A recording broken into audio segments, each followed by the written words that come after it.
So you should really not wash your hair, irrespective of your hair type. Yeah. Not wash your hair, like not shampoo it more than 2 to 3 times a week. Correct. Do not kind of get fixated upon understanding the porosity. And it's also genetics, I feel. Even somebody with straight hair who tends to color their hair very often, bleach their hair very often, using a deep conditioner hair mask becomes mandatory. And generally, like one thing that we have to notice is like straight hair and wavy hair, they tend to get weighed down very easily. So even using the right amount of product, quantity also matters. And it takes a little bit of trial and error. Like that is the biggest mistake most people make, that they try to... Hi everyone, I'm Yuba. I'm Hinshara. We are the founders of Manetain, and welcome to yet another exciting episode of Main Talks. So Yuba, have you ever felt, very confused when it comes to like shopping for hair products? I'm sure initially it would have been really overwhelming because you have like one product which says it's for dry hair, then another one is for volumizing, then another one is for like moisturized yet lightweight, and then you pick the products as per your, liking. Then you go home and you try it and it doesn't work. Like, does that sound familiar? Very familiar. That's because you are not choosing products for your hair type. Yeah. You are kind of going into that thing where you are selecting products based on fancy labels, on trending ingredients, but not actually your hair type. So you need to understand what really works for your hair type. Firstly, you need to know your hair type, exactly what it is. So in this episode, we can kind of break down all the aspects of really understanding your hair. So in this episode, we'll cover how to determine your hair type, what ingredients to look for and what not to look for in products, and also figure out the right product for your hair type. By the end of this episode, you will also know how to shop smarter and finally stop wasting your money and time when it comes to shopping for your hair care. So let's get right into it.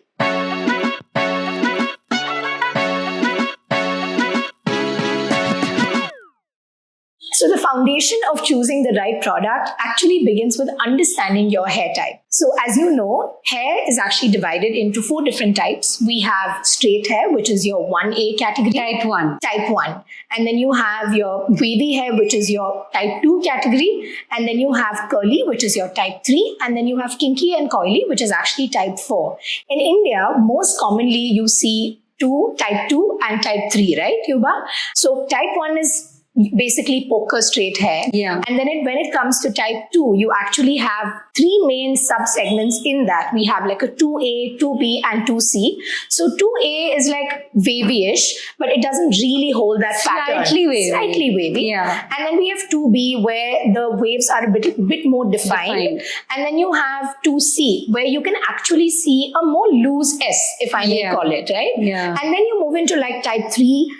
In type 3 also we have a 3A, 3B, 3C, and 3A starts with, the coily pattern will become like a little bit more prominent. And then it starts getting more tighter with like a 3B, and then finally with 3C, you're nearing to that type 4 category. So type 3, when you say curly, right, it's more of those spirals. Like wavy is those S. This is spiral, and type 4 is those kinks, tighter curls. We even say like the zigzag pattern. So most, afro, like the afro hair that you call it, like comes under type 4, which is actually quite rare in India. And people also tend to have like a combination of like, type 2 and type 3. Like you have it, even I have it. And I've also seen that pattern kind of change, like maybe over the wash day as well. Also, like on type 1, you might have like very strong pattern. Like I tend to see that like more protein is involved. Then you'll see a more prominent pattern.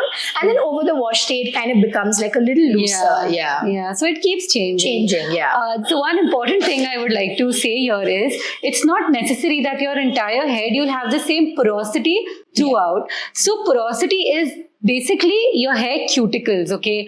Imagine the roofs, stacked on top of each other. That's like your outermost cuticle of your hair.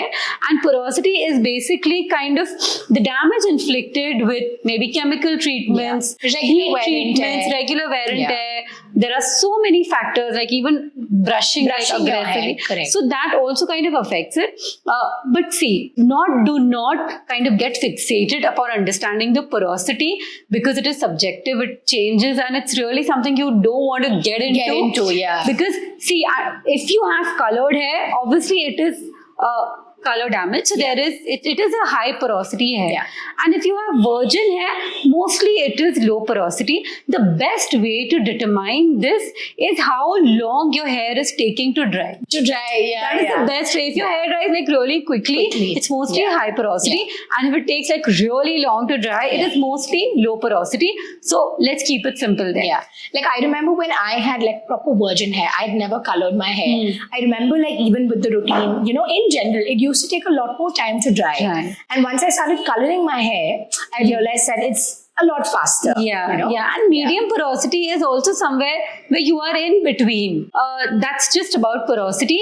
Choosing your hair products based on porosity is not as hyped as it is believed to be. We will get into that a little later. So now we come to density. So what density ideally means is it's the number of hair follicles per square inch of your scalp. So ideally it's just the thickness of your hair. Okay? Yeah. So like I have really dense coarse hair. You can say that. And then Yuba, according to me, will be like a medium density. Yeah. So it's how much, like, can I also say that it's the volume? Like how much volume you have. Exactly. Correct? It's the volume that you have. Like more hair. That's just in simple terms. Yeah. And the other factor that you need to consider is your scalp type. Yeah. So some people have problematic scalp. Some people have oily scalp. Some people have just normal. Like I have normal scalp. I don't have any such problems with my scalp. But you tend to have some, what do you say? Like dryness in your scalp. I have actually noticed that I'm definitely not on the oilier aspect for sure. I'm definitely on the drier aspect, and it also changes from place to place.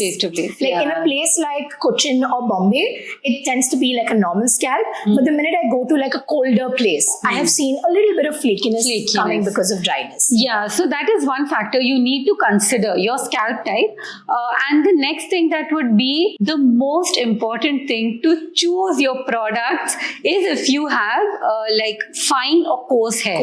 Really. That's the only thing that really matters that you should know when you're choosing. Yeah. So what is that? If you just pick one strand of your hair, if you can clearly, hold it in your hand and really feel it, it's thick, you can clearly see it, that means you have coarse hair, like thick hair. So if it's not too thick, if it's not too thin, it comes in the medium category, obviously. And then if it's really fine hair, like you can see it, but you can hardly see it. You can feel it, but you can't really feel it between your fingers.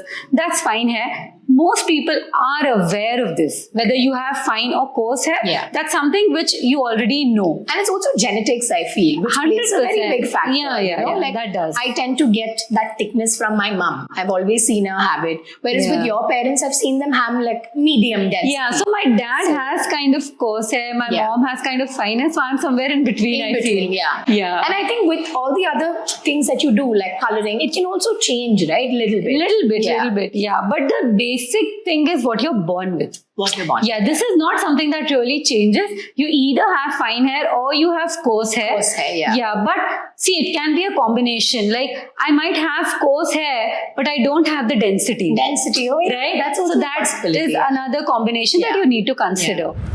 So now that you have determined your hair type, your scalp type, it's time to understand which hair products and what kind of hair products will work for what kind of hair type. Yeah. So we can start with straight hair. Yeah. Now, straight hair generally tends to feel very limp. It gets greasy very fast. It'll go flat very quickly. So generally for straight hair, the best product combo to go about would be a good shampoo, which will, clean out all of that oil, and a lightweight conditioner to begin with. Yeah. And also another thing that you can add on. See, people generally tend to think that styling products are only for like from wavy hair onwards. Yeah. Which is actually not the right way to go about with it, because even somebody with straight hair, it's better to use like a lightweight leave-in conditioner, post conditioning your hair. It'll really help with the regular wear and tear. And even if you tend to like do a blowout, do these heat styling. Just a layer of protection to prevent frizz. Yeah, to prevent frizz. And that would be the easiest way to go about for straight hair. And even somebody with straight hair who tends to color their hair very often, bleach their hair very often, using a deep conditioner hair mask becomes mandatory. That's like part of like nourishing your hair once in a while. And even for straight hair, you should clarify your hair. It's definitely very, very important. Once a month at least.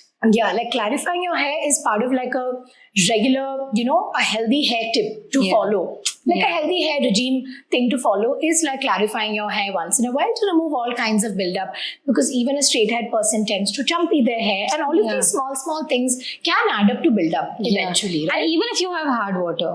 Even if you need live in to a hard water area, Yeah. using a chelating clarifying shampoo just brings about more boost to your volume, I would say. Yeah, for sure. And see, mainly about the scalp, right? One thing I would like to cover is if you have been washing your hair daily. So then your scalp has that tendency to secrete more oils to compensate for the daily wash. So to come out of that loop, it might take some time, a few washes to correct it. But once you've corrected it, it goes back to normal.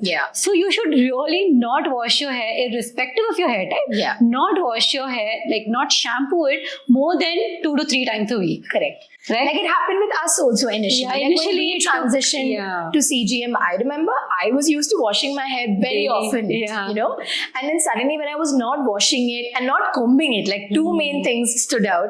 It took some time, but once you correct it, then there's no going back. Absolutely. Like your scalp just reacts to it very easily. And now about type 2 wavy hair. Now, the main thing to understand, if you have wavy hair, right, you need more hold. To give you that, to enhance, because definition is less. So to enhance the definition, you need more hold. So if you are somebody, say with fine wavy hair, please cut down on the moisturizing products like a conditioner, a leave-in, or a heavy curl cream. You need to decide either one of those, right? Because sometimes what happens is, if you have fine wavy hair, you can use a conditioner and straight away go to hold product like a gel and combine it like a mousse and a gel. I was going to say, it's a game changer. I feel it gives you that volume also. So for wavy hair, it's very simple. Less moisture, more hold. In fact, I would suggest all these products which enhance your definition, it enhances your hold, is something like what wavy hair needs.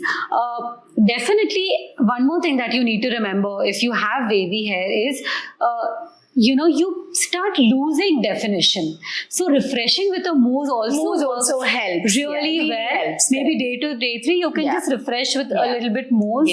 One more point in wavy hair I would like to say is the right haircut kind of enhances your wave pattern. So, adding more layers, in a kind of a rounder shape also kind of enhances your wave pattern. So, it's very simple. If you have wavy hair, you need more hold, less moisture. Don't use over moisturizing products. And slightly include like a deep conditioner in your routine for sure. Which goes across for everyone. Types. So that's about wavy hair. And generally, like one thing that we have to notice is like straight hair and wavy hair, they tend to get weighed down very easily. So even using the right amount of product, quantity also matters. Like you shouldn't use a lot, and tend to go heavy-handed. Hair, that is something, that is the biggest mistake most people make, that they try to style on damp hair, they try to squeeze out the water. Excess water. So that is something you should not do. See, my mom has wavy hair and I always suggest her to use either a light leave-in or a conditioner and then go straight to the gel. So that really works well for her, and she has fine hair, so she uses the volume gel. That works really well for her. And sometimes even using like a volume gel along with the mousse might be a game changer for like anyone with wavy. I personally love to coat mousse over the gel all the time. And now coming to curly hair, which is our hair type. So for curly hair, right, you need to balance the moisture and hold. That is one thing that you need to remember, because if your hair is not well moisturized, you'll start seeing frizz very quickly. Very easily. Like, don't you think wet frizz also becomes very common? And one more thing, right, when you're styling, you need to know that the way it is looking when it is wet is how it will dry out. When it's dry out, so you need to see, if you're seeing frizz, you need to do something to correct it. So with curly hair, you need to to understand if you have fine hair or coarse hair. You use either a leave-in if you have fine hair. You use a curl cream if you have coarse hair. And then you use the gel that suits you. But you need both. You need moisture and you need hold. Because if you've compromised on moisture, hold will come with frizz, which really won't and it'll look be good. like very stiff also, if you have noticed, right? Like that gel cast won't break very easily. Even if it breaks, it will feel very dry. Yeah, and it feels like rough. It gets tangled easily. So that is a fine balance that you need to achieve. So focus on moisture, then focus on hold. Both are equally important. And you cannot forget the importance of like deep conditioning your hair. Like curly hair onwards, it becomes more like a mandate. Like with straight hair, if you can do once a month. With somebody with curly hair, if you have color damage also, I would do it like once in 10 days. Yeah, because it really helps bring that nourishment. 2 weeks is ideal. In fact, the day you deep condition, you can see that difference in your hair. Your results are so magical that day. No? It will be very nice. And then type 4 is the coily hair. Is kinky and the coily hair. And see, there the hair needs more moisture than hold. Because it already has a lot of definition. Already has a pattern. Already has a pattern. Because as she mentioned before, like with wavy, we are actually trying to hold that pattern. Which is why you need holding products. But with kinky and coily hair, it already has the pattern. You really just trying to like make it moisturized and like leave it like that for longer. For them, the bigger challenge is dryness. Hold is not. So for them, you have to focus on more moisturizing products. So when it comes to like kinky and coily hair, it's best to use like light oils and butters because they give you enough moisture, and even like protective hairstyles can be like a go-to when you have really thick hair because even a twist out, a braid out, they also look trendy and also make it more manageable, I would say. And even styling techniques like the LOC method, which is ideally a leave-in, oil and curl cream, that also gives it enough moisture boost to take your wash days further. And if you have like kinky coily hair, another product that can work wonders for your hair is a co-wash. Absolutely. It really replenishes that moisture because even with a shampoo, like a sulfate-free shampoo also, it can dry out like kinky coily hair because it's naturally very dry. So using a co-wash can really be like a good moisture boost for your hair. So basically the bigger challenge with them is dryness. So you need to lock in the moisture with maybe an oil or a very light gel. But not more because any gel which has more hold, like a polymer based gel, they slightly tend to dry your hair. That is a nature of that ingredient itself. So maybe avoid it and use like more plant-based moisturizing gels. Flaxseed. All these properties have moisturizing properties also. And again, without fail, deep conditioning becomes all the more important once you cross that curly hair type. So that's pretty much about it. So based on the hair types, I think it's fairly clear now because if you need more definition, you use more whole products. And if you already have definition, then dryness is going to be a challenge. So you use more moisturizing products. Now to understand the ingredients, right? Because you need to have some idea when you turn the bottle and you see the ingredient list, you need to know that this is not CG and these are the ingredients you really need to avoid. Because guys, sometimes, I've seen many brands, they claim certain things as the star things. Like on the front of the label. And you go back, it's hardly there. I mean, it's sometimes there, but like in very small quantities. But the thing is, for a newbie, see, this is the most challenging part. Especially when you're transitioning, you're never used to reading the back of the label, correct? You're always used to seeing the fancier ads, the before and afters, and then you're actually falling for that. But when it comes to like CGM and the routine, you're really going in depth by understanding the ingredients. It's so important because for me, now when somebody tells me, oh, this is a good product, I quickly look at the ingredient list, and I do that for my skin products also now. I mean, it works differently, but at least knowing what is in it. It's very important. So the first product that you need to look out for are sulfates. Now, what are sulfates? Like SLS, like sodium lauryl sulfate. ALS. Most commonly found ingredient. Very, very drying. Just please avoid it. Yeah. It's really drying. It really dries your hair. So any harsh sulfate. In fact, there is a list of. We can put down the link maybe somewhere. There is a list of ingredients that you need to avoid, and all these ingredients are mentioned there. So sulfates are like SLS, ALS, all these drying sulfates. Just look out. You can quickly see that in your shampoos. It will mostly be one of the top 5 ingredients. Right. The second thing are silicones. So anything that typically ends with a cone. Yeah. So methicone, dimethicone, all of that. So there is another list. Like cyclopentasiloxane also is there. So there are so many silicones. Now, what do silicones do? Like they kind of form a barrier on your hair where nothing is going in, nothing is going out. So you get a good slip. But to remove silicones, you need sulfates. Like ALS, SLS. So that becomes a vicious cycle that you are like trapped in. So you just avoid silicones as well. Next comes the heavy oils and butters. Why? Because again, if you're using heavy oils and butters, you need a harsh cleanser to remove it. Firstly. Secondly, they do cause buildup. It will weigh down your hair. So again, it's best to avoid it because you have better alternatives. You have light oils, you have light butters, you have these options available which are much better for your hair. Then comes the drying alcohols. Like there are good alcohols and bad alcohols. Again, you can find the list on the internet. But isopropyl, denatured, these kind of alcohols are drying for your hair. So avoiding them is, I think, best. Then there is a controversial mineral oils, butters, all of that. Then something like parabens. People say that they are not good, but actually, there is a controversy. I don't really get into it. We try to avoid parabens, but they are good for the preservation of the hair product. But again, there are studies claiming, risk of cancer associating all of that. So I'm not going to say much about it. But we kind of avoid it in our hair products. So these are the ingredients to look out for.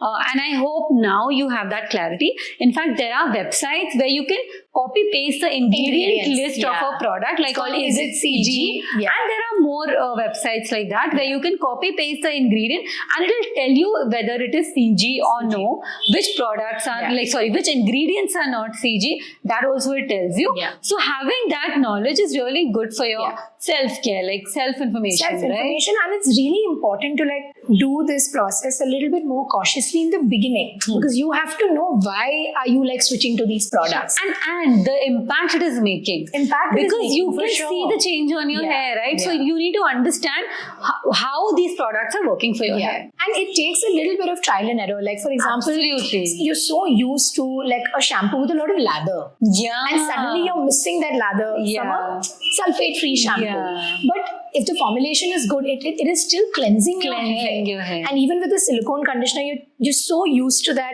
final matte kind of a finish which you get with the silicone conditioner.